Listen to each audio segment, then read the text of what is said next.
现在的我们连100块钱都拿不出来，却总觉得几十万都是小钱，总觉得自己要做什么大事儿，却不知道从何开始。是能力配不上野心，还是疯了？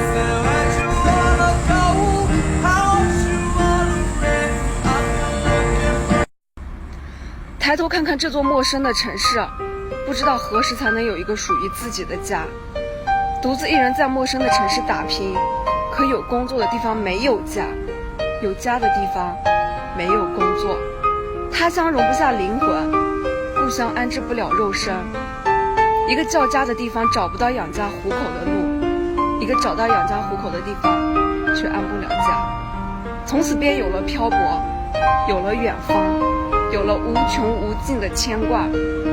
这些年不断的失败，不断的成长，除非命运让我万劫不复，否则若有一息尚存，我绝不向生活低头。我要让所有人看看，是不是生的平凡就不能活得精彩？最穷不过讨饭，不死终将出头。加油！你的存款不一定让你大富大贵，但是它可以在你想转身离开一个人时，给你最强有力的支持。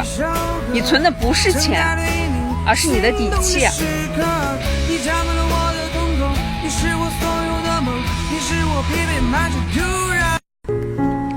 要学会做一个大人，不能逢人就诉苦。你要知道，现在的社会人心难测，你更要知道，这个世界上看你笑话的人，永远比在乎你的人多。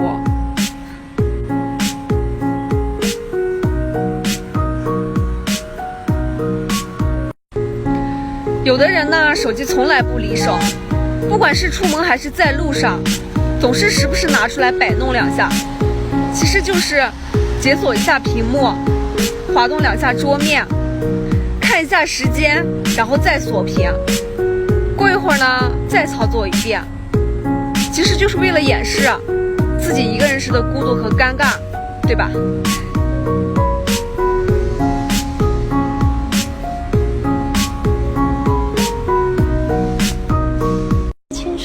女生为什么喜欢莫名其妙提分手？女孩子提分手大多数原因是因为内心缺乏安全感，并非真正的想离开你，是因为和你吵架之后闹矛盾的一种表达方式，无非是想让你哄哄她，抱抱她，希望你能够重视她，在乎她。可惜你不理解，你认为她是在无理取闹。其实女孩子想要的很简单，只要你对她好一点，给她一份坚定的感情，放下面子去哄哄她，这样她才会更加的爱你，更加的珍惜你。如果再见不能红着眼，是否还能红着脸？前一段时间快手上有这样一个段子，你怕不怕我肚子里死过人？我当时在想，这个女孩是有多心酸才会有这样的感触。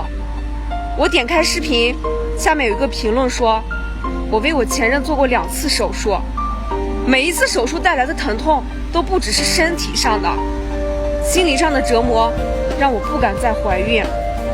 可他一次又一次为了一时的痛快，而我因为爱他，卑微地满足了他的一切。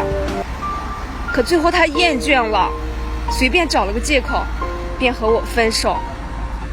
当时我看完这个视频，我就在想，小时候父母经常告诉我们，女孩子要洁身自好，要懂得保护好自己，可从来没有一个父母对自己的儿子说，你要对女生负责。